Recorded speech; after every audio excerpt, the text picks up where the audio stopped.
नमो चतुरचित्तचकोरचन्द्रा आत्मानुभव नरेन्द्रा श्रुतिसारसमुद्रा मन्मथ मन्मथा।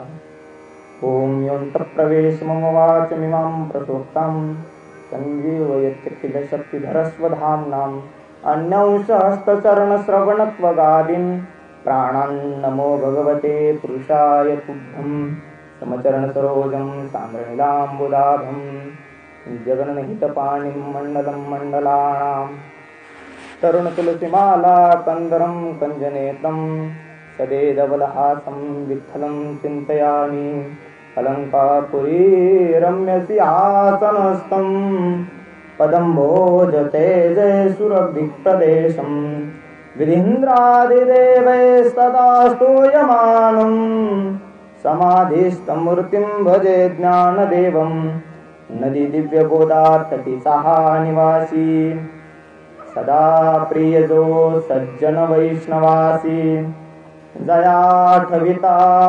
प्रेमाल्हाद चित्ता।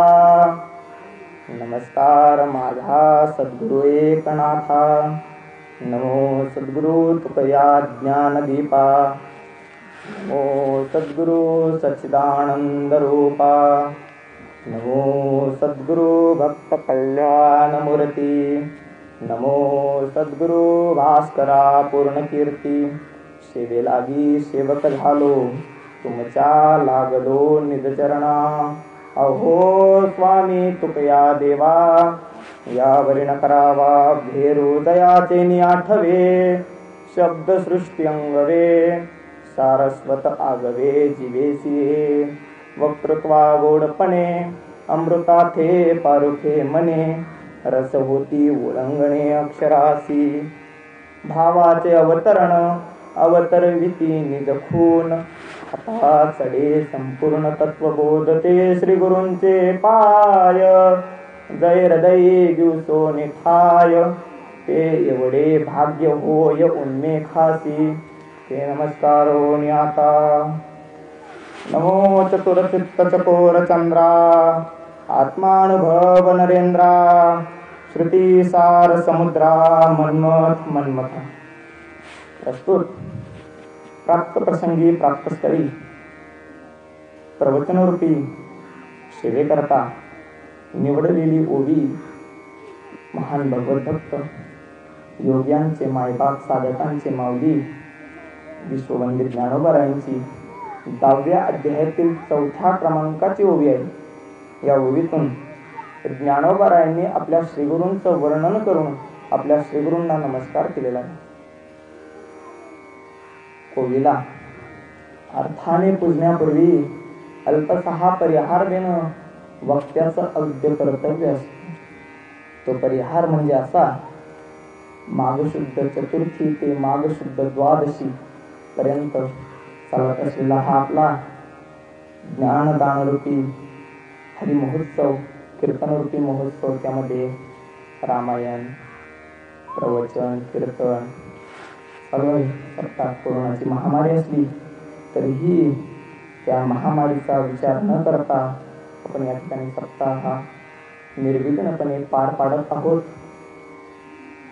तरी या सप्ताहातील माघशुद्ध दशमीची प्रवचनरूपी सेवा माझ्याकडे आलेली। माघशुद्ध दशमी, या माघशुद्ध दशमीचं एक विशेष आहे। काय विशेष आहे हो या माघशुद्ध दशमीचं? या माघशुद्ध दशमीच्या दिवशी जगद्गुरु तुकोबाराय जे आज वारकरी संप्रदायाच्या कलशस्थानी शोभत आहेत, त्या सद्गुरु जगद्गुरु नामनिष्ठ पांडुरंगरायांचे लाडके भक्त म्हणून जे महाराष्ट्रामध्ये प्रसिद्ध आहे, असे जगद्गुरु तुकोबारायांचे गुरु बाबाजी चैतन्य यांनी आज जगद्गुरु तुकोबारायांना भेटले। प्रवचनाला गुरुचं वर्णन करणारी ओवी निवडण्याचं कारण हेच की आज माघशुद्ध दशमी आहे, ज्या गुरूंनी तुकोबारायांचा आज अंगीकार केला। तुकोबाराय म्हणतात, माघशुद्ध दशमी पाहुणी गुरुवार केला अंगीकार तुका म्हणे। म्हणजे माघशुद्ध दशमीच्या दिवशी जगद्गुरु तुकोबारायांचा बाबाजी चैतन्यांनी अंगीकार केला, म्हणजे आपला शिष्य म्हणून त्यांना स्वीकारलं, त्यांना आत्मबोध दिला, आत्मस्वरूपाचं ज्ञान दिलं. म्हणजे आजच्या दिवशी तुकोबाराय पारमार्थिक अवस्थेमध्ये एका उच्च कोटीच्या अवस्थेमध्ये पोहोचलेली होती. कारण गुरूंची भेट ही सहजासहजी होत, तुकोबारायांना सहज झाली.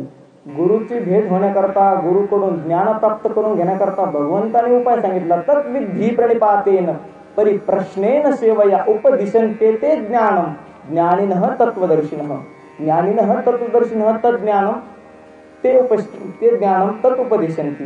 ते ज्ञान तेव्हा उपदेश करतील केव्हा? तद्विधी प्रणिपातेन परिप्रश्नेन सेवया. पहिले त्यांची सेवा करावी, त्यांच्याकडे जाऊन त्यांना प्रश्न विचारावा, मग ते ज्ञान उपदेश करतात. मग त्या ज्ञानाने मोक्ष प्राप्त होतो. परंतु तुकोबारायांनी सद्गुरूंची सेवा केली नाही, तरीही तुकोबारायांना सद्गुरूंनी भेट दिली. का? तुकोबाराय म्हणतात, पूर्व पुण्य ठेवा ओढवला तुका म्हणे मज न घडता सेवा. पूर्व पुण्य ठेवा ओढवला. अहो, जगद्गुरु तुकोबारायांना आज गुरूंनी भेट दिली. आजच्या दिवशी जगद्गुरु तुकोबारायांना बाबाजी चैतन्यांनी भेट दिली. तर ते बाबाजी चैतन्य म्हणजे गुरु कसे असतात हा प्रश्न जेव्हा तुकोबारायांपुढे आला, तेव्हा त्याचं उत्तर ज्ञानोबा या ओळीतून देतात. ज्ञानोबा या ओळीतून आपल्या श्रीगुरूंचं वर्णन करतात.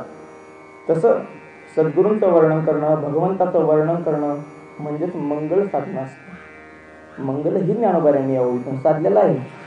कसे मंगल का करावं, मंगल म्हणजे काय, मंगलाचा परिणाम काय आहे, असे छोटे छोटे खूप प्रश्न उत्पन्न होतात. तर त्या प्रश्नाचं उत्तर आपण चालता बघून जाऊ.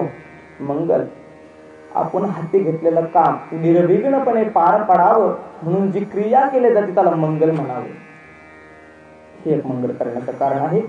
हाती घेतलेलं काम निर्विघ्नपणे पार पाडावं म्हणून मंगल करावं. दुसरं कारण, वैदिक संस्कृतीमध्ये मंगल करण्याचा नियम आहे. मंगल करावं, कोणत्याही शुभ कार्याला आरंभ करण्यापूर्वी मंगल करावं.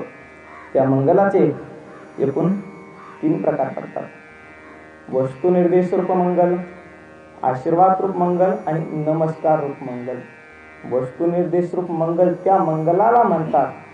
भगवंताचे 2 स्वरूप आहे, एक सगुण स्वरूप आणि एक निर्गुण स्वरूप. तरी व्यक्त आणि अव्यक्त हे तुझी एक निभ्रांत. श्रुती सांगते, देवाव ब्रह्मणे रूपम मूर्तंचा मूर्तमे वचमध्ये. भगवंताचे 2 स्वरूप आहे, एक मूर्त स्वरूप आणि अमूर्त स्वरूप, ज्याला आपण सगुण निर्गुण म्हणतो. तर त्या सगुण स्वरूपाचं वा निर्गुण स्वरूपाचं कथन करणं, निरूपण करणं, वर्ण त्याला नमस्कार करणं, याला वस्तू त्याचा निर्देश करणं, याला वस्तू निर्देश मंगल म्हणतात. जसं तुकोबाराय सुंदर ते ध्यान उभे दिठे वरी या अभंगाच्या प्रथम चरणाच्या पूर्वार्धामध्ये सगुण आणि निर्गुण दोन्ही परमात्म्याला एका शब्दाने वर्णन करतात. कसं सांगतो, सुंदर ते ध्यान. सुंदर या शब्दाने भगवंताने निर्गुण परब्रह्माचा निर्देश केला आणि उभे विटेवरी करकठेवरी ठेवून या हे सगुणाचं वर्णन झालं. म्हणजे सगुण आणि निर्गुणाचं वर्णन करणं त्याला वस्तू निर्देश रूप मंगल म्हणतात. चला पुढे चला, पुढलं मंगल वस्तू निर्देश रूप मंगल झाल्यानंतर आशीर्वाद रूप मंगल. आपली वा आपल्या शिष्याची मागणी इच्छित वस्तू असलेली ती इच्छित वस्तू पूर्ण व्हावी म्हणून भगवंताकडे मागणी करणं याला नमस्कार रूप म्हणतात, आशीर्वाद रूप मंगल म्हणतात. आणि तिसरं मंगल आहे नमस्कार रूप मंगल. संतांना वा भगवंताला नमस्कार करणं त्याला नमस्कार रूप मंगल म्हणतात. तेच मंगल ज्ञानोबारायांनी या ओळीतून साधलेलं आहे.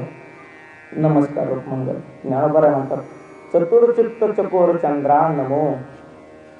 श्री गुरुराया, आपण चंद्र आहात. कोणाचे चंद्र आहात?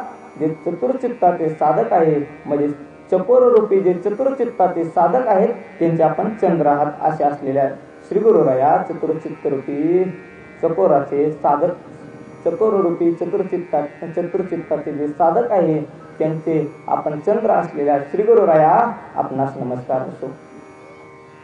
या पदातून ज्ञानोबाईने रूपकाद्वारे आपल्या श्री गुरूंना नमस्कार केलेला आहे. रूपक हे म्हणजे एक दृष्टांत आहे आणि दृष्टांतानुसार खाली सिद्धांत त्याला जोडून दिलेलं आहे. तसं रूपकच केलेलं आहे. चंद्राचं रूपक करून त्या ठिकाणी श्रीगुरूंना ठेवलेलं, चंद्राच्या ठिकाणी श्रीगुरूंना ठेवलेलं आहे आणि चकोराच्या ठिकाणी चतुरचित्ताच्या साधकांना ठेवलेला आहे. तर हा दृष्टांत म्हणजे कसा आहे, ह्या दृष्टांताचा काय विशेष बाबा, म्हणजे चकोराचा आणि चंद्राचा संबंध काय आहे. तर चंद्र हा अमृत, चंद्र रामकृष्ण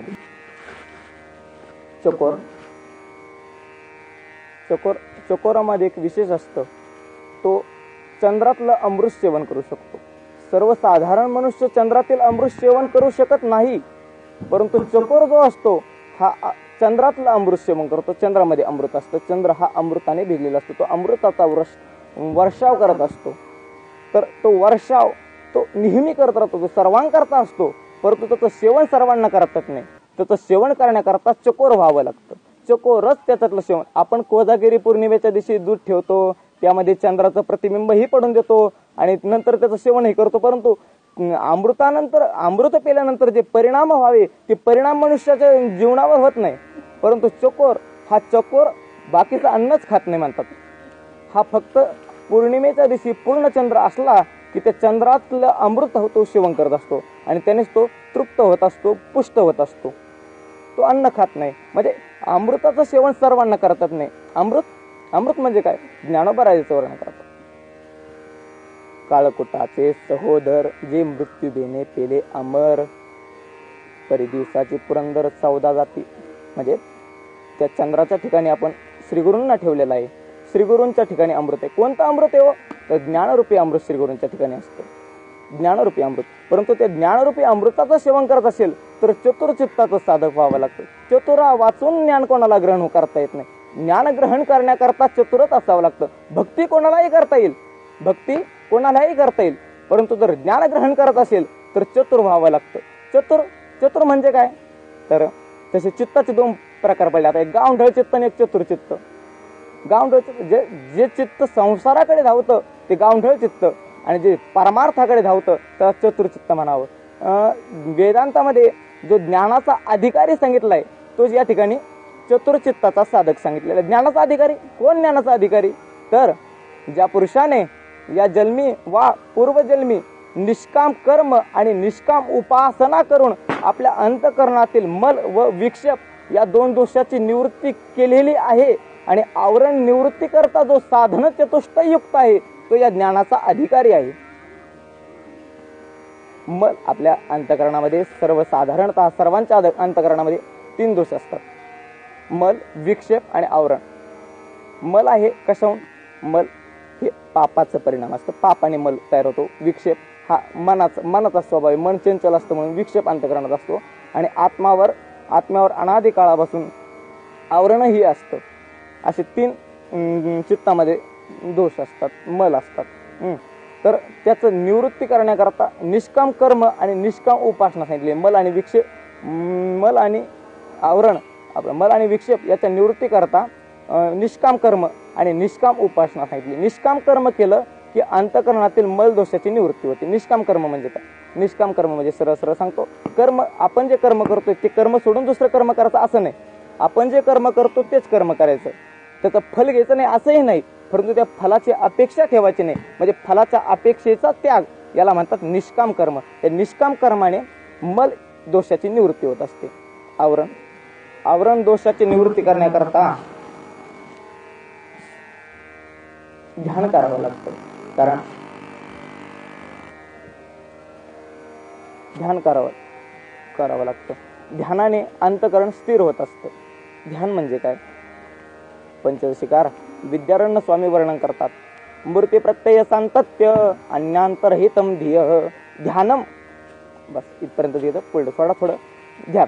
मूर्ती प्रत्यय सांतत्य अन्य अंतररहितम धिय म्हणजे बुद्धी, अन्य अंतररहितम दुसरीकडे न जाऊ देता, दुसऱ्या विषयाच्या आकारचे न करता सतत मूर्तीच्या प्रत्ययाचे करत राहणं याला ध्यान म्हणतात. ध्यानाने अंतःकरण स्थिर होत असतं.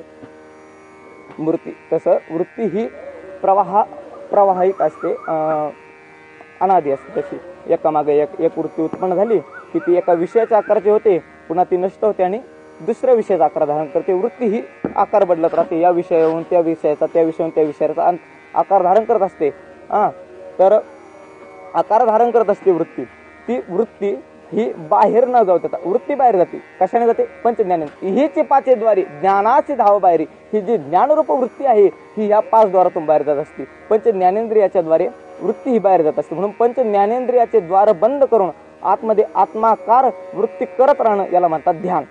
सतत एक वृत्ती उत्पन्न झाली तिला आत्म्याचा आकार देणं, दुसरी झाली तिलाही आत्म्याचा आकार देणं, तिसरी झाली तिलाही वृत्ती बाहेर न जाऊ देता पुन्हा पुन्हा पुन्हा पुन्हा पुन्हा पुन्हा आत्म्याच्या आकाराचे करणं याला म्हणतात ध्यान. आणि या ध्यानाने अंतःकरण स्थिर होत असतं. म्हणजे त्याच्यातला विक्षेप दोष हा निवृत्त होत असतो ध्यानाने. तर अशा प्रकारे ज्यांना उपासना म्हणजे ध्यान, उपासना आणि ध्यान सारखंच. उपासनेमध्ये ध्यानामध्ये फरक एवढा, उपासनेमध्ये 2 प्रकार आहेत, सगुणाची उपासना आणि निर्गुणाची उपासना. सगुणाची उपासना ही नेत्रबंद करून भगवंताची मूर्ती समोर आणणं आणि त्याला त्याची उपासना करणं, म्हणजे त्याला फुल वाहणं, म्हणजे मानसिक पूजा ज्याला म्हणतात शास्त्रामध्ये. मानसिक पूजा याला म्हणतात सगुणाचं ध्यान. आणि निर्गुणाची उपासना म्हणजे पंचदशी म्हणजे कसं एक प्रकरण ते निर्गुण उपासने करता. परंतु सांगतो सरळ सरळ, त्या ब्रह्माला परोक्ष रूपाने जाणून ते ब्रह्म मी आहे, ते ब्रह्म मी आहे, ते ब्रह्म मी आहे अशी पुन्हा पुन्हा पुन्हा पुन्हा पुन्हा पुन्हा ब्रह्माकार वृत्ती करणं याला निर्गुण उपासना म्हणतात. आणि याला ध्यानही म्हणतात. ध्यानाने अंतःकरण वृत्ती स्थिर होत असते. अंतःकरण वृत्ती स्थिर झाली म्हणजे त्यातील विक्षेप हा दोष निवृत्त होत असतो. अशा प्रकारे ज्याने निर्गुण उपासना आणि निर्गुण कर्म करून ज्याने मन आणि विक्षेप या 2 दोषाची निवृत्ती केलेली आहे. तसे दोष तर 3 सांगितले. ज्याच्या ठिकाणी आवरण नावाचा दोष अजून आहे, ज्ञानाचा अधिकारी सांगताना त्याच्या ठिकाणचा आवरण दोष निवृत्त झालेला नसतो. आवरण दोषाच्या निवृत्ती करता जो साधन चतुष्टय युक्त आहे. साधन चतुष्टय म्हणजे चतुष्टय म्हणजे 4, साधन 4 आहे म्हणून त्याला साधन चतुष्टय असं नाव पडलं. साधन 4 आहे. कोणते 4 आहे ज्ञानाचे साधन? विवेक, वैराग्य, समाधी षटक आणि मुमुक्षता म्हणजे मोक्षाची इच्छा, तीव्र इच्छा, याला समाधी साधन चतुष्टय म्हणतात. साधन चतुष्टय. पहिलं वैराग्य म्हणजे काय? विवेक. पहिला विवेक म्हणजे काय? सत्संगतीने आत्मा अविनाशी असून तद व्यतिरिक्त सर्व विनाशी व चंचल आहे असा जो दृढ निश्चय त्याला म्हणतात विवेक. विवेक हा सत्संगतीने प्राप्त होत असतो. विवेक संतावाचून दुसरीकडून असतो. ज्ञानोबरायांनी यत्र योगेश्वर कृष्ण यत्र पार्थो धनुर्धर तत्र शिर विजयो भूतिर ध्रुवा नितिर्मतिर्मम या श्लोकाखाली भाष्य करताना एक सुंदर लिहिले. चंद्र तेथ चंद्रिका शंभू तेथ अंबिका संत तेथ विवेका असण्याचे. संत जेथ तेथ विवेका असण्याची. ज्या ठिकाणी संत त्या ठिकाणी विवेक. म्हणजे सत्संगतीने हा विवेक प्राप्त होत असतो. सत्संगतीने आत्मा अविनाशी आहे आणि तद व्यतिरिक्त म्हणजे अनात्म जे काय पदार्थ असतील ते सर्व विनाशी आहे, चंचल आहे असा जो दृढ निश्चय त्याला विवेक म्हणतात. असा विवेकही त्या पुरुषाच्या ठिकाणी लागतो. ध्यानात असू द्या की आपण चतुर्चित्त शब्दावर बोलतो. चतुर म्हणजे काय? चतुर सांगताना आपण ज्ञानाचा अधिकारी असा अर्थ केला. तर ज्ञानाचा अधिकारी कोण? आपण हा विचार करतोय. त्यामध्ये त्याच्या ठिकाणी मल विक्षेप नसावे, आवरण असावं आणि आवरणाच्या निवृत्ती करता तो साधनेमध्ये प्रवृत्त असावा. तर ते साधना कोणती? तर त्यातील 4 साधना पाहिल्या. पण ते 4 चतुष्टय साधनाने तो युक्त असावा. ते 4 साधनाने त्याच्यामध्ये आपण विवेक बघितला. वैराग्य दुसरं क्रमांकाचा नंबर. वैराग्याची व्याख्या करताना निश्चलदासजी विचारसागरामध्ये सांगतात या लोकापासून तर ब्रह्मलोकापर्यंत अनुकूल मानलेल्या भोगाविषयीच्या त्यागाच्या इच्छे त्यागाला वैराग्य नाही म्हणत. त्यागाला संन्यास म्हणतात. त्यागाच्या इच्छेला वैराग्य म्हणतात. असा वैराग्य ज्याच्या ठिकाणी आहे म्हणजे त्या साधकाच्या ठिकाणी वैराग्य असावं लागतं. वैराग्य या लोकापासून तर ब्रह्मलोकापर्यंत अनुकूल मानलेले विषय. ज्ञानोबारांना जेव्हा वैराग्याची व्याख्या विचारली तेव्हा ज्ञानोबारा सांगतात उठली या वैराग्यतेने हा त्रिवर्ग ऐसा सांगणे जैसे वमोनिया सुने नुकते आत्याचे गेले. जसं एखादं पुत्र, ज्याला ज्ञानोबरायांनी एक छान शब्द वापरलेला आहे ज्ञानेश्वरीमध्ये, ग्रामसिंह, गावातला सिंह म्हणजे कुत्रा. कुत्रा जसा कुत्रा नेमकंच वकून जावा आणि त्या वकूविषयी जशी माणसाला किळस असते तशी भोगाविषयी किळस असावी. नुसतं या लोकातील नाही, या लोकापासून तर ब्रह्मलोकापर्यंत जे काय विषय असतील, जे अनुकूल विषय असतील, अनुकूल मानलेले, अनुकूल असलेले वा अनुकूल होणारे, अनुकूल मानल्या जाणारे जे काय विषय असतील त्या विषयाविषयीच्या त्यागाच्या इच्छेला वैराग्य म्हणतात. वैराग्य ही त्या ठिकाणी असावं लागतं. विवेक लागतो, वैराग्य लागतो. समाधी षटक. शम आहे ज्याच्या आधी असे षटक म्हणजे 6, षटक म्हणजे 6 आणि शम ज्याच्या आधी आहे म्हणून त्याला समाधी षटक म्हणतात. शम, दम, श्रद्धा, उपरम, श्रद्धा, समाधान आणि तितिक्षा हे समाधी षटक. शम म्हणजे अंतकरणाचा निग्रह त्याने केलेला असावा, त्याला शम. अंतकरणाचा निग्रह करणं कठीण असतं. अंतकरण म्हणजे अंतकरण हा त्या ठिकाणी अंतकरण शब्दाचा अर्थ मन घ्यावा. मनाचा निग्रह करणं कठीण असतं, त्याने मनाचा निग्रह केलेला पाहिजे. मन चंचल असतं म्हणून मनाचा निग्रह कठीण आहे. योग वासिष्ठामध्ये भगवान रामाने वासिष्ठांना सांगितलं, अभ्यद्युपानां महतस सुमेरुम मुलनादपि अपि वन्य क्षणात साधो विषमश्चित्त निग्रह. एक वेळेस समुद्र एका घोटात प्राशन करणं सोपं आहे साधो. हे वशिष्ठ, एक वेळेस समुद्र प्राशन करणं सोपं आहे, एक वेळेस मेरू पर्वत एका हाताने उचलून उलट टाकणं सोपं आहे, एक वेळेस अग्निग्रहण करणं सोपं आहे, परंतु या मनाचा निग्रह करणं त्याहूनही विषम आहे, त्याहूनही कठीण आहे. जेव्हा हाच प्रश्न, हेच संकट अर्जुनावर आलं तेव्हा अर्जुनाने भगवंताला सांगितलं, चंचलम हि मन कृष्ण प्रमाथि बलवदृढम तस्याहम निग्रहम म्हणणे वायुरीव सुदुष्करम. वायू इव सुदुष्करम तस्य निग्रहम अहम म्हणणे. मी वायूप्रमाणे त्याचा निग्रह करणं दुष्कर आहे, कठीण आहे असं मानतो. वायूचा निग्रह करणं सोपं नाही, वायू अडवू शकत नाही आपण, तसं या मनालाही अडवू शकत नाही. जेव्हा भगवंताला अर्जुनाने सांगितलं की या चित्ताचा निग्रह करणं मी वायूसारखं कठीण मानतो, तेव्हा भगवंताने सांगितलं अभ्यास कर. अभ्यासाने या चित्ताचा निग्रह केला जातो. अभ्यास म्हणजे काय? अभ्यास म्हणजे आपल्याकडं पाठांतर करण्याला अभ्यास म्हणतात. पाठांतर म्हणजे अभ्यास नसतो. ब्रह्माभ्यासाने अंतकरण स्थिर होत असतं. ब्रह्माभ्यासाची व्याख्या पंचदशीकारांनी सांगितलेली, तच्चिंतनम तत्कथनम अन्यन्यं तत्प्रबोधनम इति चिंता अन्यन्यं तत्प्रबोधनम एकमेव परत्वं च ब्रह्माभ्यासं विदुर्बुधाः ब्रह्माभ्यासं विदुः. त्याला बुध लोक म्हणजे सुज्ञ लोक त्याला ब्रह्माभ्यास म्हणतात. काय? त्याचं चिंतन करणं, त्याचं कथन करणं, अन्यन्य म्हणजे आपापसामध्ये त्याच्याविषयी वर्णन करणं याला ब्रह्माभ्यास म्हणतात. विदुर म्हणजे ज्ञानी लोक.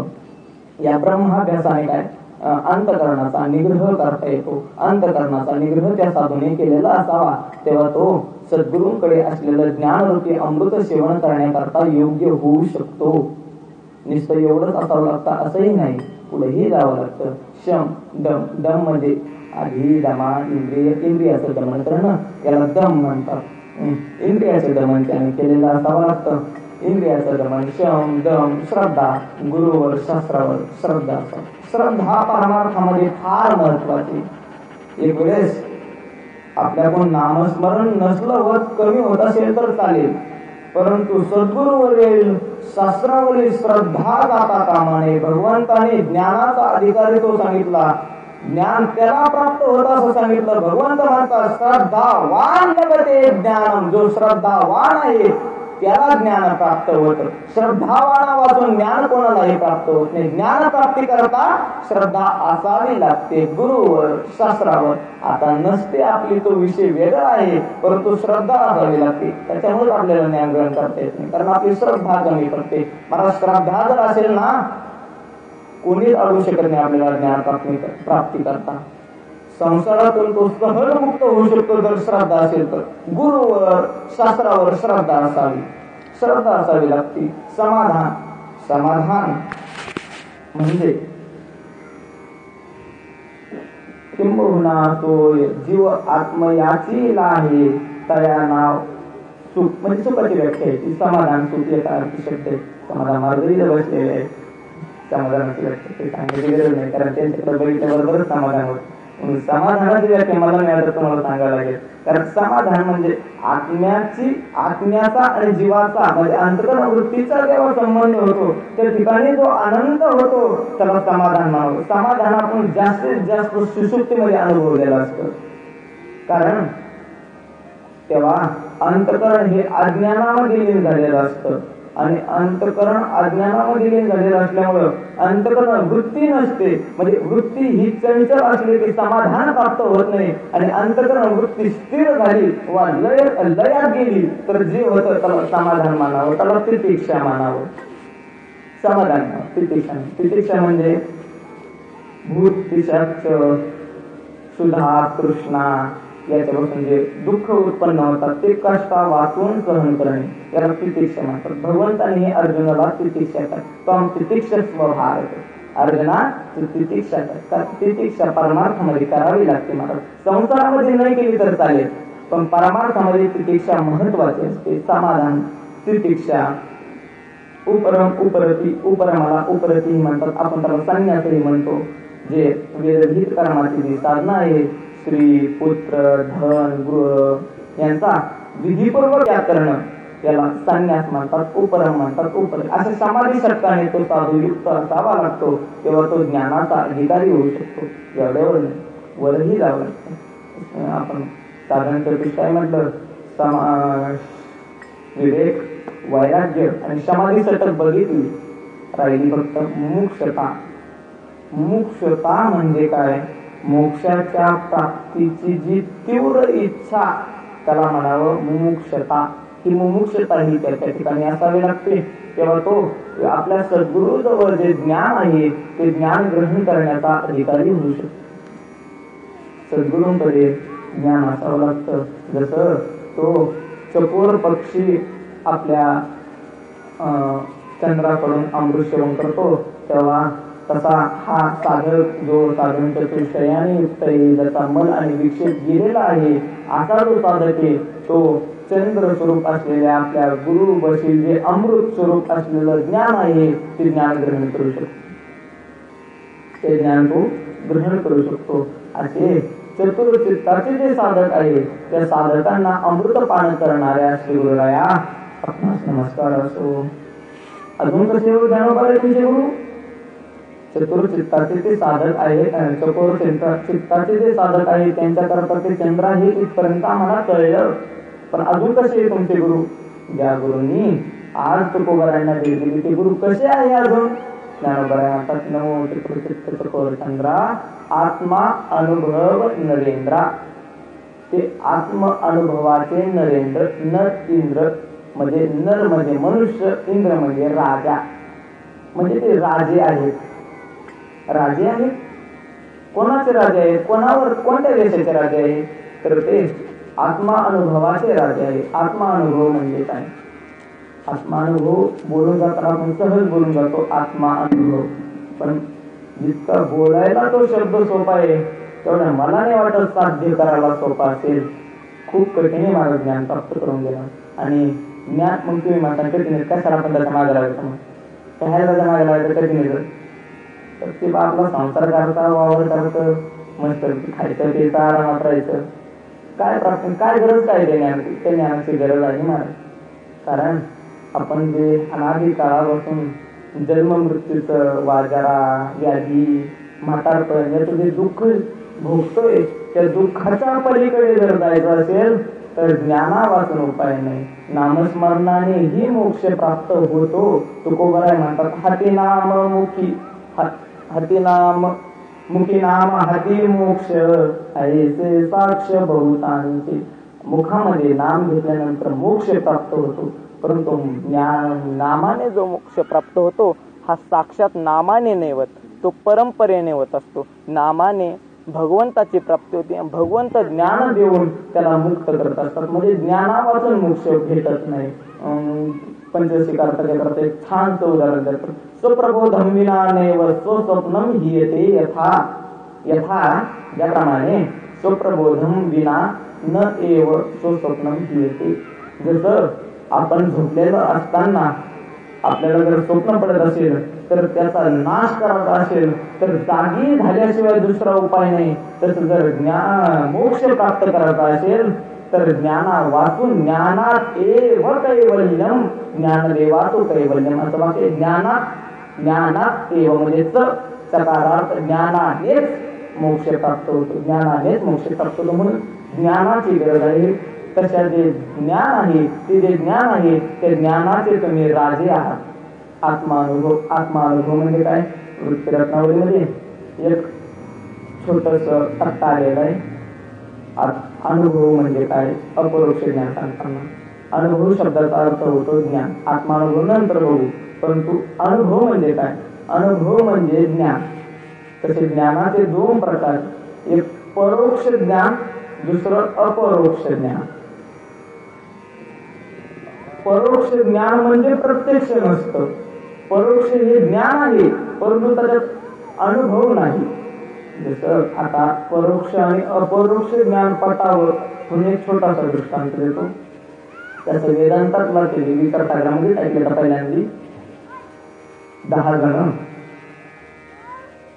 गावाकडून दुसऱ्या गावाला जायचं नोकरीला म्हणून निघाले तर जे गावातील बाबांसारखे श्रेष्ठ मंडळी होते त्यांनी सांगितलं, बाबा हो तुम्ही चाललेत ना जा, परंतु एकमेकाला जीव लावा. एकमेकाला जीव लावा, एकमेकाची काळजी घ्या. वाटाणा नदी आहे, काहीला पावता येत नाही, काहीला नीट पावता येत नाही, काही मदत दूर करतात, काळजी घ्या म्हणे. ठीक आहे बाबा जातो, काळजी घेऊ म्हणे. मग मोठ्या माणसाने जर कधी शब्द दिला ना महाराज तो पाळावा. मोठ्या माणसाला दिलेला शब्द पाळावा. हुशार होती ती ताईची ताई. मोठ्या माणसांची आज्ञाचे पालन करायचे. आता ते नाही करत परंतु ते करायचे. ती 10 जण निघाले. मधात नदी होती, नदीतून पलीकडे गेले आणि म्हणे बाबा आपण नदी तर पार केली पण आपण सगळे आहे का नाही. बरं किती निघलो आपण? 10 निघलो. 10 जण निघलो आपण करून मोजा म्हणे. तर एक जण जरा जास्त शिकलेला होता. मी मोजतो म्हणे, कारण मी पण वाटत माझे मी मोजतो म्हणे. ठीक आहे. त्यांनी सर्वांना मोजणं 1 2 3 4 5 6 7 8 9 जण सर्वांना मोजणं. त्याचं चुकत एवढंच होतं ते स्वतःला मोजत नव्हता. शक्यतो देहाला माहिती समाधान मारत होता. गुन्हाची झालेला असावा तो त्याला स्वतःला मोजलंच नाही. ठीक आहे. दुसरा म्हणजे माझ्या लक्षात कमी मारतो मी मोजतो म्हणे. यांनीही मोजलं, यांनीही स्वतःला मोजलं. सर्वांना लागले रडायला. कारण मोठ्या माणसाला शब्द दिलेले जपून जाणार, जपून येणार, कोणाच्याही जीवाची हानी होऊ देणार नाही आणि एकाचा जीव तर इथंच गेला. जसे म्हणून नद्या ममार डावा नदीत नेला म्हणून रडू लागले. याच्याने डोकं आपण घेतो, डोकंच करून घेतो मला प्रेम होते कोणाच्यावर. रडू लागले ते 10 जण. तेवढ्यात एक शेजारी शेतकरी काम करत होता. बोकड्यांपासून शिकतो, कारण शेतकरी बोकडे जास्त आहे.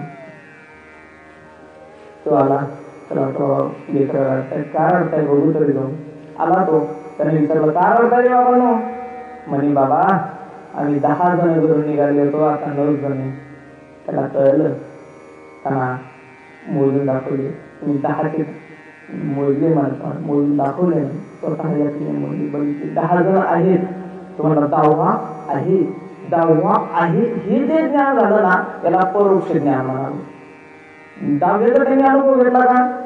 10वा त्यांना कळलं का कुठं आहे? नाही. 10वा यांना दिसला का? नाही. फक्त 10वा आहे एवढं म्हटल्यानंतर ना बरोबर बाकीचे रडणं बंद झाले. वा 10वा आहे, आनंद झाला. म्हणजे हे ज्ञान आहे. कारण ज्ञानाचा स्वभाव आहे ना, ज्ञान हे आनंद उत्पन्न करत असतो. ज्ञानापासून आनंद होत असतो. तर परोक्ष ज्ञानाने आनंद झाला. 10वा मेला नाही म्हणजे शोक नाश झाला त्यांचा. परोक्ष ज्ञानाने शोक त्यांचा गेला. ठीक आहे म्हणजे 10वा आहे. त्यांना वाटलं एका ठिकाणी पडला असं याला बघितलं असेल म्हणून म्हणला 10वा आहे. 10व्याचं यांना परोक्ष ज्ञान झालं. परोक्ष ज्ञानामध्ये अनुभव नसतो हे मला सांगायचं. अनुभव हा अपरोक्ष ज्ञानात असतो, परोक्ष ज्ञानात अनुभव नसतो. परोक्ष ज्ञानात अनुभव नसतो. परोक्ष ज्ञानाच्या पलीकडली जी अपरोक्ष ज्ञान आभासाची सातवी अवस्था आहे, त्या अवस्थेचं नाव म्हणजे अपरोक्ष ज्ञान. अपरोक्ष ज्ञानामध्ये प्रत्यक्ष असतं, अनुभव असतो.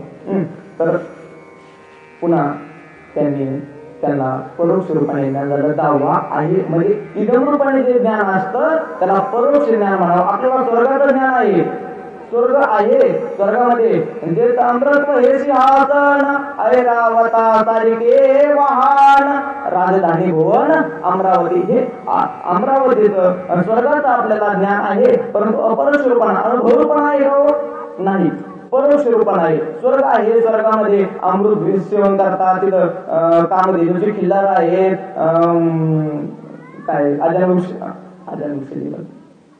कल्पतरूचे उद्यान आहेत, असं आपण ऐकलेलं आहे. हे जे ऐकणं आहे श्रुतीद्वारे आपण जे ऐकलंय त्याला परोक्ष ज्ञान म्हणतात. परोक्ष ज्ञानात अनुभव नसतो, अपरोक्ष ज्ञानात अनुभव नसतो. अपरोक्ष ज्ञान पुन्हा मग त्यांनी सांगितलं बा उदयांचा दावा, तर त्यांनी बोलत होतो 1 2 3 4 हे झाली तुम्ही 10 जण, म्हणजे तुम्ही 10 जण आहे.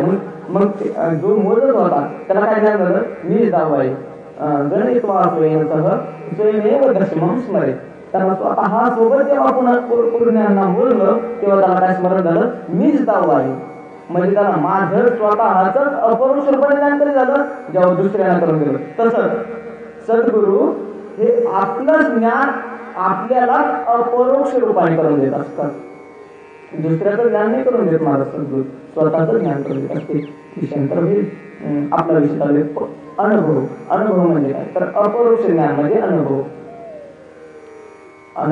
म्हणजे अपरोक्ष ज्ञान इतपर्यंत स्पष्ट झालं. पण आत्मा अनुभव म्हणजे काय, आत्मा म्हणजे काय, त्याचा अनुभव म्हणजे काय थोडं सांगतो. अपरोक्ष ज्ञानाचे 2 प्रकार आहेत. कसे, अपरोक्ष ज्ञानाला दुसरा शब्द प्रत्यक्ष ही आहे, प्रत्यक्ष म्हणतात अपरोक्ष ज्ञानाला. तर प्रत्यक्षामध्ये 2 प्रकार आहेत, अंतप्रत्यक्ष आणि बाह्य प्रत्यक्ष. देहाच्या बाह्य वस्तूचं जे प्रत्यक्ष होतं, तो साक्षात्कार होतो त्याला बाह्य प्रत्यक्ष म्हणतात. आणि देहाच्या आतल्या पदार्थाचं जे अपरोक्ष ज्ञान होतं त्याला अंतरप्रत्यक्ष म्हणतात. बाह्य प्रत्यक्षामध्ये आता मी हे ताट बघितलं, याचं जे मला ज्ञान झालं हे बाह्य प्रत्यक्षात आलं. आणि अंतरप्रत्यक्ष ते आतल्या आत होत असतं. अंतर्मुक्ती त्याच्याकरता बाहेर निघत नाही. आपल्या जे ज्ञान होतं त्याला अंतरप्रत्यक्ष म्हणतात. अंतरप्रत्यक्षामध्ये हे 2 प्रकार असतात, अनात्मगोचर अंतरप्रत्यक्ष आणि आत्मगोचर अंतरप्रत्यक्ष. देहामध्ये आत्मा आणि अनात्मा असे 2 घटक असतात. देहामध्ये आत्मा आणि अनात्मा, आत्मा म्हणजे भिन्न त्याला अनात्मा म्हणतात, आणि देहामध्ये आत्मा आणि अनात्मा हे दोघंही सोबत राहतात. तर सुख दुःखादी स्मृती वगैरे हे जे असतात हे आतच राहतात. सुख दुःख बाहेर नसतात, सुख दुःख आतच असतात आणि आत्मा ही आतच असतो. तर अशा प्रकारे जे सुख दुःखाचं ज्ञान आहे वा कामक्रोध वृत्तीचं जे ज्ञान आहे ते अंतरप्रत्यक्ष, पण अनात्मा अंतरप्रत्यक्ष, अनात्मा अंतर्गोचर प्रत्यक्ष काम आहे. अनात्मगोचर आहे. पुन्हा आत्मगोचर म्हणजे आत्म्याला विषय करणारं जे प्रत्यक्ष त्याला आत्मप्रत्यक्ष म्हणावं. त्याच्यामध्ये ही पुन्हा 2 प्रकार पडतात, एक विशिष्ट आत्मगोचर प्रत्यक्ष आणि शुद्ध आत्मगोचर प्रत्यक्ष. विशिष्ट आत्मगोचर म्हणजे विशेषणासह विशिष्टाचं जे ज्ञान त्याला विशिष्ट आत्मगोचर म्हणतात. आणि केवळ विशिष्टाचं ज्ञान म्हणजे शुद्ध आत्म्याचं ज्ञान त्याला आत्मप्रत्यक्ष म्हणतात. म्हणजे अंतर आत्मप्रत्यक्ष म्हणतात त्याला. विशिष्ट आत्म म्हणजे जीवासह म्हणजे जीवाचं ज्ञान खरं बुद्धी उपही बुद्धी अध्यक्ष बुद्धीच्यावर अध्यस्त आहे. अशा प्रकारे तिथं जे अधिष्ठान असलेलं कुटस्थ चैतन्य आणि त्या दोघांचा संबंध होऊन जे निर्माण झालेला चिदाभास, या चिदाभासासह या बुद्धी कुटस्थ या सर्वांना मिळून जो जीव होतो ते जीवाचं जे अपरोक्ष ज्ञान त्याला म्हणावं विशिष्ट आत्मगोचर प्रत्यक्ष. आणि केवळ कुटस्थाचं ज्ञान म्हणजे उपाधीला वागला करून कालच्या कीर्तनकारांनी सांगितलं, करून या नाश उपाधीचा नाश करून केवळ आत्म्याला जे प्रत्यक्ष, आत्म्याचं जे प्रत्यक्ष होणं त्याला म्हणतात आत्मप्रत्यक्ष. आणि त्याला ज्ञानोबा या ठिकाणी आत्मा अनुभव म्हणतात. आणि असा जो आत्म्याचा अनुभव आहे त्याचे तुम्ही नरेंद्र आहात, राजे आहात. ज्ञानोबा या ठिकाणी वर्णन करतात. मोक्ष दुराराधूतीर होय परी तोही आराधी तुझे पाय, म्हणून धाडीसी तेथ जाय पाय पू जैसा पाय पू धाडीसी तेथ जाय तैसा मोक्ष दुराराधू की खरोखर मोक्ष हा दुराराधू आहे, प्राप्त करून घेणं कठीण आहे. पण जसा पाईप म्हणजे नौकर मालकाने धाडीन तिथं जातो तसा मोक्ष तुम्ही धाडसान त्या ठिकाणी जातो. म्हणून तुम्ही आत्म्याच्या अनुभवाचे राजे आहात. आत्मा अनुभव नरेंद्र, आत्मा अनुभव नरेंद्र. अजून कसे होतो ज्ञानोबा आपले गुरु म्हणजे सच्चिदानंद बाबा कसे आहेत अजून आत्मा अनुभव. श्रुती सार समुद्रा, श्रुतीचं जे सार आहे, श्रुतीचं सार म्हणजे सिद्धांत, ज्याला म्हणतात वेदांतामध्ये सिद्धांत, त्याला श्रुतीचं सार म्हणावं. श्रुतीचं सार, श्रुती तसं ग्रंथामध्ये दोन प्रकार पडतात, एक श्रुती ग्रंथ आणि एक स्मृती ग्रंथ. जे पौरुषे वाङ्मय असतं म्हणजे पुरुषकृत वाङ्मय असतं, जे पुरुषकृत वाङ्मय असतं त्याला स्मृती ग्रंथ म्हणावं. जे अपौरुषे वाङ्मय असतं त्याला श्रुती ग्रंथ म्हणतात. भगवान विष्णूच्या घोरण्यापासून वेद निर्माण झाला. वेद भगवंताच्या घोरण्यापासून निर्माण झाला नाही. भगवंत वेद निर्माण करत नसतो. ईश्वर हा वेद निर्माण करत नाही. ईश्वर वेदाला प्रगट करत असतो, वेदाला निर्माण नाही करत.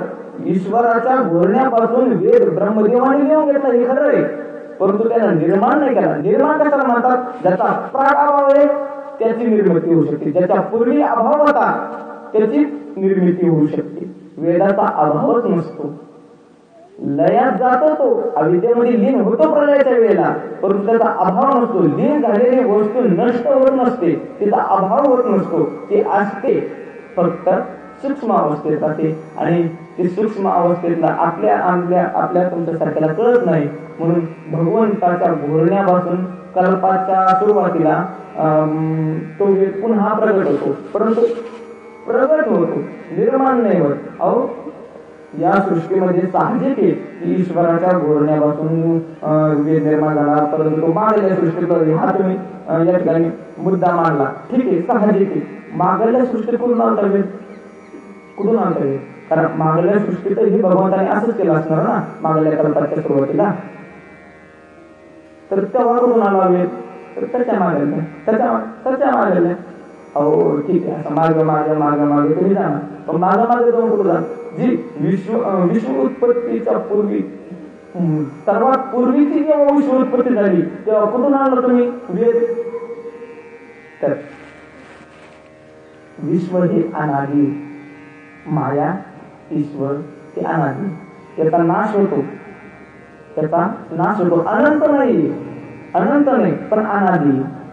विश्वाचा मायेचा नाश होतो, परंतु यांची उत्पत्ती झाली असं सांगता येत नाही कोणाला. याची उत्पत्ती कधी झाली हे नाही सांगता येत. विश्व आता याच्याकरता विकासाकडे एक छोटासा दृष्टांत आलेला आहे. कसं अनादि? तर राडगाडग्याप्रमाणे हे विश्व अनादि असतं. जसा राडगाडगा जोपर्यंत थांबेल तोपर्यंत हा पहिला राडगाडगा, हा दुसरा, तिसरा, चौथा, पाचवा असं म्हणता येईल. परंतु जेव्हा जो फिरायला सुरू होतो तेव्हा पुन्हा नाही सांगता येत का हा पहिला हा दुसरा पण नाही सांगता येत. तसं विश्व हे अनादि असतं. हे पहिलं विश्व हे दुसरं विश्व असं नसतं सांगता येत. विश्व हे अनादि असतं. जसं ज्ञानोबराने एक दृष्टांत दिलं, समष्टी करताना दृष्टी काय? घटिका यंत्र जसे आभ्रमेगा, जसं घटिका यंत्र पुन्हा फिरत राहतं, तसं हे विश्व उत्पन्न होतं, स्थितीत राहतं काही क्षण, आणि काही काळ, आणि काही काळानंतर पुन्हा लीन होतं, पुन्हा उत्पन्न होतं. असं हे अनादि असतं विश्व. म्हणून श्रुती ही अनादी असते, अपौरुषेय वाङ्मय असतं. श्रुती ग्रंथाला अपौरुषेय म्हणतात, अपौरुषेय वाङ्मयाला श्रुती म्हणतात. श्रुतीचं जे सार आहे म्हणजे जे सिद्धांत आहे, श्रुतीचे सिद्धांत, श्रुतीचे बरेचसे सिद्धांत, परंतु शंकराचार्यांनी अर्ध्या श्लोकामध्ये श्रुतीचा पूर्ण सिद्धांत सांगितले. त्यामध्ये मार्मिनी त्या दिवशी विषय आणला होता. अर्ध्या श्लोकामध्ये ब्रह्मसत्यम जगन मिथ्या जीव ब्रह्म हे नापरा हा पूर्ण श्रुतीचा सिद्धांत आहे खरं म्हटलं. आणि हा सिद्धांत आपल्याला संत वाङ्मयामध्ये जागोजागी पाहिला तिथे. शंकराचार्य म्हणतात ब्रह्मसत्यम सत्य तू विठ्ठला. ब्रह्मसत्य हे शंकराचार्य म्हणतात, तुकोबराय म्हणतात विठ्ठला तू सत्य आहे. म्हणजे विठ्ठल आणि ब्रह्म वेगळा नाही आपण समजून घ्यावं केलं. मग प्रमाणाकडे ब्रह्म आणि विठ्ठल वेगळा नाही. नेनो ब्रह्म मार्ग चुकले ओढे पंढरपुराशी आले. म्हणजे ब्रह्मच मार्ग चुकून पंढरपूरला विटेवर उभा राहिले. ब्रह्म आणि विठ्ठल वेगळा नाही. जो ब्रह्माला आणि विठ्ठलाला वेगळं म्हणत असेल किंवा म्हणत असेल तर त्याचं बोलणारे कोणी असं तुकोबराय म्हणतात. म्हणजे विठ्ठल हा ब्रह्म आहे. तो सिद्धांत जो शंकराचार्याने संस्कृत मध्ये सांगितला, ब्रह्मसत्य तुकोबराय म्हणतात.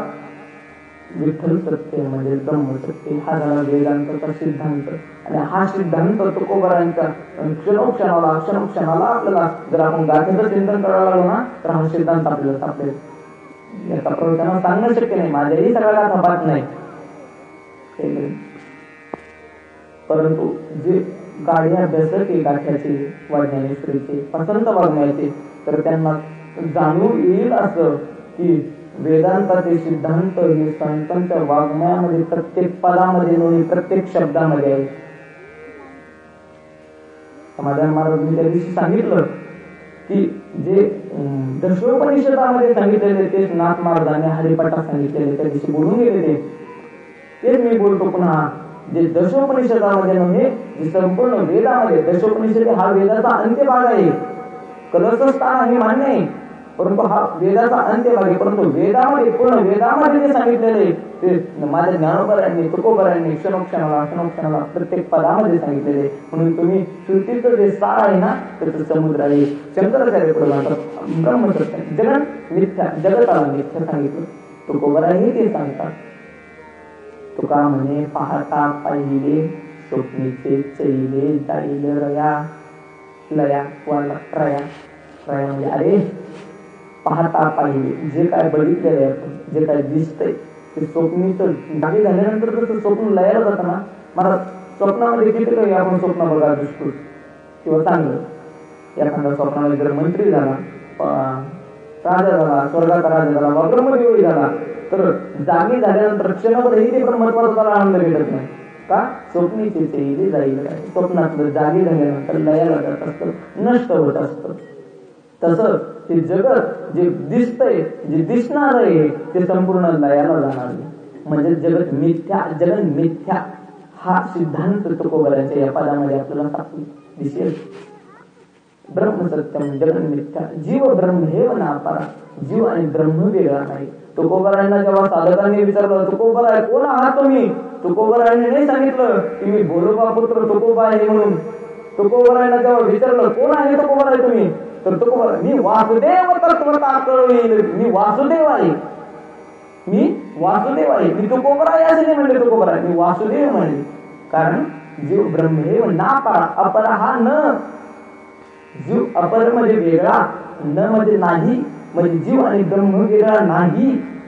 हा जो सिद्धांत आहे हा आपल्याला व्याख्याने दिसेल संतांच्या वाङ्मयामध्ये. असे जे श्रुतीचे अनेक सिद्धांत आहे त्या श्रुतीच्या सिद्धांताचे आपण सागरच आहात. आता श्री गुरुराया आपणास नमस्कार असो. अजून कसे तुमचे सद्गुरु तुकोबराय माऊली तुकोबराय तुकोबराय आणि माऊली त्यांचा भेद नाही. आपण म्हणत असेल तर तो आपला नालेपण आहे. तुकोबरामध्ये माऊलीमध्ये काहीही भेद नाही. कोणी म्हणत असेल तुकोबराय मराठ्याचे ब्राह्मणाचे माऊली त्यांच्यात कसं काय भेद. ब्राह्मणत्व, क्षत्रियत्व हा धर्म देहाचा असतो, आत्म्याचा नाही. आणि मी तुकोबराय म्हणालो, तुकोबराय हे ब्रह्मस्वरूप झालेले होते आणि ज्ञानोबराय ही ब्रह्मस्वरूप झालेली होती, म्हणून त्यांच्यामध्ये भेद नाही. म्हणून तुकोबराय म्हटलं काय, ज्ञानोबराय म्हटलं काय, ठीक चला. कसे तुमचे गुरु? मनमथ मनमथा. मनमथ म्हणजे काय? मनमथ शब्दाचा शब्दशः अर्थ शक्ती वृत्तीने जर घेतला तर लोळवणारा, हरवणारा, त्रास देणारा असा होतो. मला जगतामध्ये सगळ्यात जास्त त्रास जर कोणी असेल ना तर काम. या कामाला या ठिकाणी मनमथ म्हणतात. आणि मनमथा म्हणजे त्याला हरवणाऱ्या, त्याला लोळवणाऱ्या, त्यांच्यावर विजय मिळवणाऱ्या.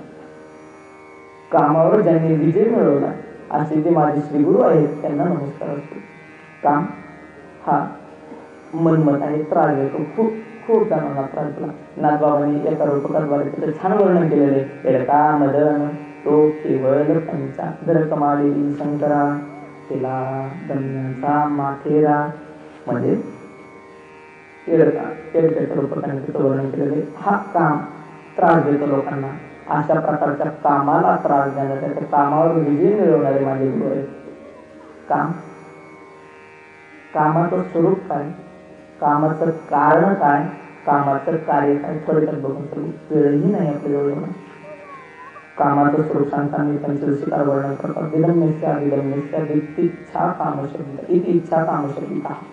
इदम्यस्या इति इच्छा कामशक्तीता. हे मला हवंय, हे मला हवंय अशी प्रकारची जी दृढ इच्छा त्याला काम म्हणतात. ज्ञानोबरायांनीही इच्छेला काम म्हणतात. इच्छा ही कुमारी झाली ती कामाची या तारुण्यात. इच्छा जेव्हा कुमारी असते आणि ती जेव्हा कामाच्या तारुण्याला म्हणजे मोठी होती तेव्हा त्याला काम हे नाव प्राप्त असतं. दृढ इच्छेला काम म्हणतात. कामाचं स्वरूप बघितलं, हे मला हवं, हे मला हवं अशी जी दृढ इच्छा त्याला काम म्हणतात. तिथे स्वरूप बघितलं, तिचा बाप कोण? इच्छेचा वा कामाचा. कामाचा बाप अहंकार कंसी वालभ प्रेमी तीर्थ इच्छा हे कुमारी झाली. ज्ञानोबराय करतात ते आता थोडीशी कथा सांगेल परियेसी जेत अहंकार कंसी वालभ प्रेमी. ज्ञानोबराय म्हणतात ही कथा जी वेदांतामध्ये सांगितलेली ती कथा तर मी थोडीशी सांगतो, पण कथिकेद्वारे सांगतो, कारण कथा लोकांना लवकर कळतात ना, म्हणून ज्ञानोबराय कथिकेद्वारे रूपकाद्वारे त्याचं वर्णन करतात. ती कथा ही आपण बघू सगळी. ठीक आहे. कामाचं कारण अहंकार आणि तनु यांचं एकत्रीकरण होणं म्हणजे वालभ करणं म्हणजे लग्न होणं, म्हणजे एक होणे. लग्न म्हणजे एक होणं. जेव्हा अहंकार आणि तनु एक होतात तेव्हा इच्छा उत्पन्न होत असते. तसं देहाच्या ठिकाणी मीपणा आला की इच्छा उत्पन्न होते. देहाच्या ठिकाणी मीपणा नसला तर इच्छा उत्पन्न होत नाही. का? देहाच्या ठिकाणी मीपणा का आल्यावरच इच्छा का उत्पन्न होते? कारण इच्छा उत्पत्तीला अजून एक कारण आहे, अपूर्णता व कमीपणा. आपल्याकडे कमी असला ना त्याची इच्छा उत्पन्न होते. जे आपल्याकडे भरपूर आहे त्याची इच्छा उत्पन्न माणसाला होणार नाही.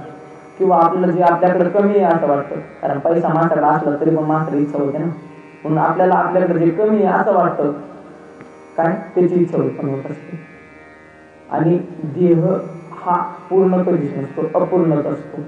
म्हणून अहंकाराच्या ठिकाणी जेव्हा मी पण होईल, जेव्हा माझ्या ठिकाणी कमी असेल तेव्हा काय होईल, इच्छा उत्पन्न होईल. तसं हा अहम कुठं ठेवावा याच्याविषयी खूप वादी शास्त्रामध्ये. आपला तर नाहीच मी पण पंचावर ठेवावा, मी कुठं ठेवावा. गुणातीत वर्णन करताना सांगितलं त्यांनी मूळ अहंते वेळेला तो मी म्हणून सुखशा नरिकेवरून उठला सुखशाखे वेचला तैसा मूळ अहंते वेळेला तो मी म्हणून. जो मूळ अहंतेचा जो मूळ त्याला ज्याने मी म्हणून वेद्यालय तो गुणातीत. आपण गुणातीत नाही, परंतु इच्छा गुणातीत अशी काही नसते ना, कारण इच्छा हा देहाचा धर्म आहे, हा गुणातीताला बांधित नाही. गुणातीत गुण म्हणजे पाशाचं काम असतं बांधणं, आणि ते त्याच्या अतीत झालेलं आहे, त्याच्या पलीकडे गेलेलं आहे, त्याला गुणातीत म्हणतात. तो इच्छारूपी पाशाने बांधला जात नाही. याच्यातून तर अहंकार आणि तनुचं जेव्हा एकत्रीकरण होतं तेव्हा काय इच्छा उत्पन्न होत असते. अहंकार आपला देहाच्या ठिकाणचा असतो शक्यतो जास्तीत जास्त लोकांचा. महात्म्याचा नसतो, नसावा, आपलाही नसावा, पण असतो. मी पण असतो असंही नाही, केवळ मी पण नसतो, माझेपणा पण असतो. मला खरं जर म्हटलं ना, ज्याच्या ठिकाणी मी आहे का त्याच्या ठिकाणी माझा कधी गेला नाही पाहिजे, आणि ज्याच्या ठिकाणी माझा आहे त्या ठिकाणी मी नाही गेला पाहिजे. का? कारण मी आणि माझा विरोधी धर्म आहे. जो मी तो माझा नाही होऊ शकत, आणि जो माझा आहे तो मी नाही होऊ शकत. आपण शेती माझी म्हणतो, शेती मी असं कधी नाही म्हणत. परंतु देवाचं असं आहे ना, देव मी पण म्हणतो आणि देव माझा पण म्हणतो. एवढा मोठा विरोध आहे म्हणत आपला आपल्याकडे. देव बघा, आपण काय म्हणतो, मी चाललो म्हणजे देहाच्या. चाललं कोण? खरं म्हणलं तर पाय चालले. जर विचार केला तर सगळं शरीर चाललो बा, म्हणजे देह चालला. देह चालला किंवा तो मी चाललो, ठीक तू चालला. आणि एका दिवशी अंग करायला म्हणतो पण माझा अंग फसफस करू माझा. अरे मी अंग का माझा अंग हा निश्चय करत पहिलं, मग सांग माझं की मी. तर मी जो आहे तो माझा होऊ शकत नाही, जो माझा आहे तो मी होऊ शकत नाही. असं या देहाच्या ठिकाणी मीपणा हा आला की इच्छा उत्पन्न होत असते. तसं देह तीन मांडलेले, सूक्ष्म, स्थूल, कारण. स्थूल, सूक्ष्म, कारण असे तीन देह मांडलेले. तर स्थूल देहामध्ये चतुर्वेदांतेने किंवा सर्व दर्शनाचार्यांनी सगळ्या दर्शनकारांनी मिळून 5 लाख केले, ज्याला पंचकोश म्हणतात. वेदांतामध्ये ते पंचकोश असे अन्नमय कोश, इंद्रियमय कोश, प्राणमय कोश, मनोमय कोश आणि विज्ञानमय कोश आणि आनंदमय कोश असे पंचकोश मानलेले. तर स्थूल देहाला अन्नमय कोश म्हणतात, कारण तो अन्नापासून उत्पन्न होतो, अन्नाने वाढतो आणि शेवटी अन्नामध्ये लीन होतो. ज्ञानोबा एखाद्याने वर्णन करतात,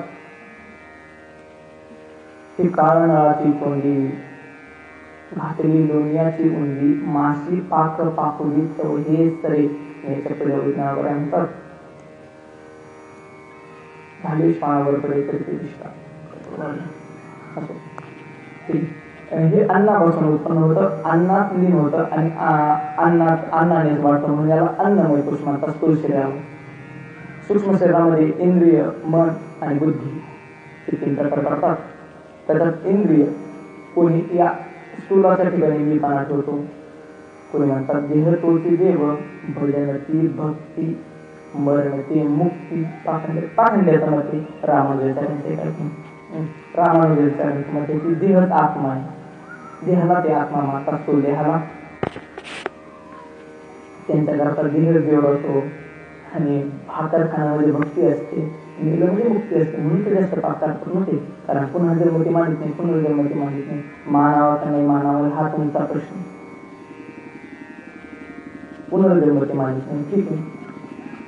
स्थूल शरीराच्या ठिकाणी मीपणा असतो. पुन्हा इंद्रियाच्या ठिकाणी मीपणा. इंद्रियवादी बोलले बघा, स्थूल शरीराच्या ठिकाणी मीपणा मानता येणार नाही, कारण मी बुद्धी ज्याच्या ठिकाणी होते ना तो आत्मा मानला पाहिजे.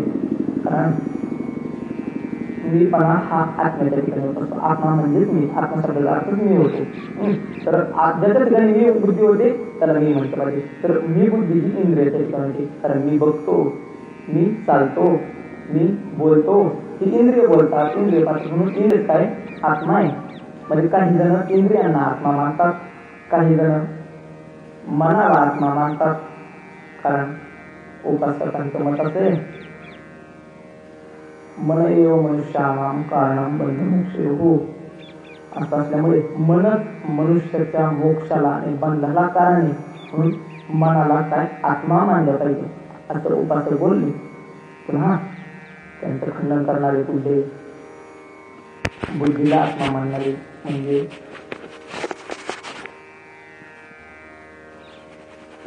विज्ञानमय कोश. विज्ञानमय कोशाला आत्मा मानणारे बुद्धाचा शिष्य क्षणिक विज्ञानवादी, त्यांच्या मते क्षणिक बुद्धी क्षणिक मानतात आणि त्या क्षणिक बुद्धीला आत्मा मानतात.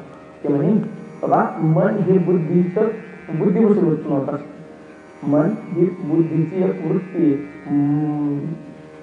बुद्धी मन बुद्धीपासून उत्पन्न होत असतं. म्हणून मनाला कारण कार्य आत्मा राहू शकत नाही, कारण आत्मा राहू शकतो ना. कार्य तरी आत्मा कोणाचंही कार्य नाही, नव्हे जो कोणाचंच कार्य नाही त्याला आत्मा मानावं. म्हणून त्यामुळे बुद्धीला आत्मा माना, ठीक आहे, बुद्धीला आत्मा मानू. पुढे त्यांचं खंडन केलं नाही. बुद्धीला हे आत्मा मानता येणार नाही, कारण सुषुप्तीमध्ये जीव मेला असता जर आत्मा मानला असता बुद्धीला तर. परंतु सुषुप्तीमध्ये काय आत्मा आहे असा अनुभव येतो, म्हणून ते म्हणे आनंदाला म्हणजे अविद्येला आत्मा माना. अशा प्रकारे जेव्हा या पंचकोशाच्या ठिकाणी मी बसतो, या पंचकोशाच्या ठिकाणी मी बसतो, तेव्हा इच्छा उत्पन्न होती. का? कारण हे पंचकोश अर्थात तिन्ही शरीर स्थूल सूक्ष्म कारण हे तिन्ही शरीर अपूर्ण आहे, म्हणून यांच्या संगतीमध्ये अहम गेला की काय इच्छा उत्पन्न होत असते. इच्छाचं कारण बघितलं, इच्छाचं स्वरूपही आपण बघितलं श्लोकावरून. इच्छेचं कार्य, अहो तुमचे श्रीगुरु या कामाला लढवणारे आहे असं तुम्ही बोलून गेले. तुमचे श्रीगुरु त्या कामाला लढवणारे, या कामावर विजय मिळवणारे असं कळलं. अहो पण तो काम कसाही असो, चंचल असो, ताकदवर असो, लोळवणार असो, पण तुमचे श्रीगुरु त्याला लोळवतात. याच्यात विशेष काय, का लोळवतात? म्हणजे काय असं कार्य केलं, काय गुन्हा केला बाबा ज्याला जेणेकरून तुम्ही त्याला लोळवताय, त्याला मारताय, कामावर विजय मिळवताय? तर तो दुःखाला, इच्छा ही दुःखाला कारण असते. कारण विचारसागरामध्ये एक छोटीशी पद्धत केलेली आहे विषयामध्ये आनंदाने सांगण्याकरता. त्यांनी सांगितलं, जेव्हा अंतःकरणामध्ये इच्छा उत्पन्न होते तेव्हा अंतःकरणवृत्ती चंचल होते आणि ती म्हणजे विषय धावत असते.